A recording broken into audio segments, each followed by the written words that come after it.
আসসালামু আলাইকুম।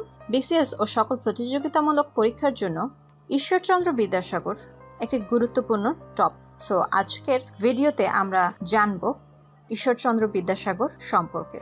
ঈশ্বরচন্দ্র বিদ্যাসাগর 1820 সালে জন্মগ্রহণ করেন মেদিনীপুর জেলার বীরসিংহ গ্রামে।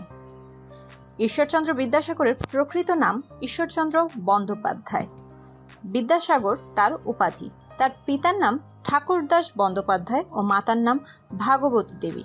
ঈশ্বরচন্দ্র বিদ্যাসাগর ঊনবিংশ শতকের একজন বিশিষ্ট শিক্ষাবিদ, সমাজ সংস্কারক ও গদ্যকার।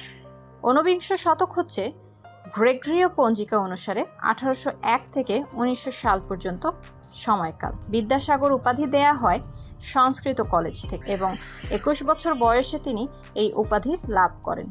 1839 সালে 16 মে হিন্দু ল কমিটি কর্তৃক সংস্কৃত ভাষা ও সাহিত্যে অগাধ পাণ্ডিত্যের জন্য সংস্কৃত কলেজ থেকে তিনি বিদ্যাসাগর উপাধি লাভ করেন। বাংলা গদ্যের জনক হিসেবে খ্যাত ঈশ্বরচন্দ্র বিদ্যাসাগর।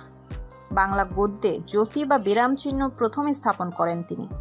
তাছাড়া তার রচিত ব্যাকরণ গ্রন্থের নাম ব্যাকরণ কৌমুদী এবং সংস্কৃত ভাষায় শিক্ষাকে সহজ করার জন্য ব্যাকরণের উপক্রমণিকা রচনা করেন তিনি। ঈশ্বরচন্দ্র বিদ্যাসাগরের ছদ্মনাম কস্যচিৎ উপযুক্ত ভাইপোষ্য ও কস্যচিৎ উপযুক্ত ভাইপো সহচরস্য। ঈশ্বরচন্দ্রের রচিত ইংরেজি গ্রন্থের সংখ্যা 3টি। ইংরেজি গ্রন্থগুলো হলো poetical selections from Goldsmith, selections from English literature. ঈশ্বরচন্দ্রের অন্যতম রচনা ভ্রান্তিবিলাস।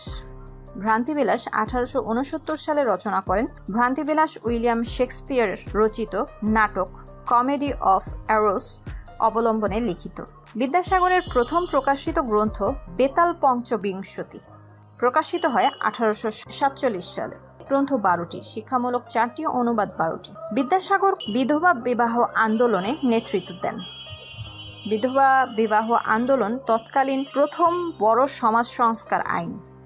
তিনি হিন্দু বালিকা বিদ্যালয়, স্ত্রী শিক্ষা বিধায়নী সম্মেলনী ইত্যাদি প্রতিষ্ঠা করেন। বিদ্যাসাগরকে নিয়ে মাইকেল মধুসূদন দত্ত ও রবীন্দ্রনাথ ঠাকুর কাব্যগ্রন্থ রচনা করেন।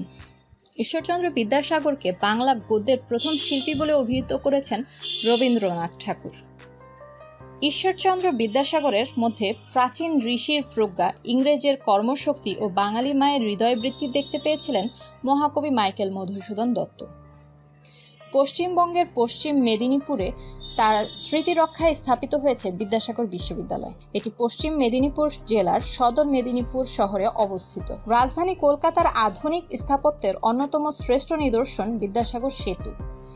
বিদ্যাসাগর সেতু বা দ্বিতীয় হুগলি সেতু ভারতের পশ্চিমবঙ্গ রাজ্যে হুগলি নদীর উপর অবস্থিত একটি সেতু। এর মাধ্যমে হাওড়া ও কলকাতা শহর দুটির মধ্যে যোগাযোগ রক্ষিত হচ্ছে। বিদ্যাসাগর 1891 সালে মৃত্যুবরণ করেন। 70 বছর বয়সে কলকাতা বেঙ্গল প্রেসিডেন্সি ব্রিটিশ ভারতে তিনি মৃত্যুবরণ করেন। এই ছিল আজকের ভিডিও। আমাদের এই টপিক সংক্রান্ত যে কোনো প্রশ্ন করতে পারেন কমেন্টে। দেখা হবে নেক্সট এপিসোডে। সে পর্যন্ত সবাই ভালো থাকুন।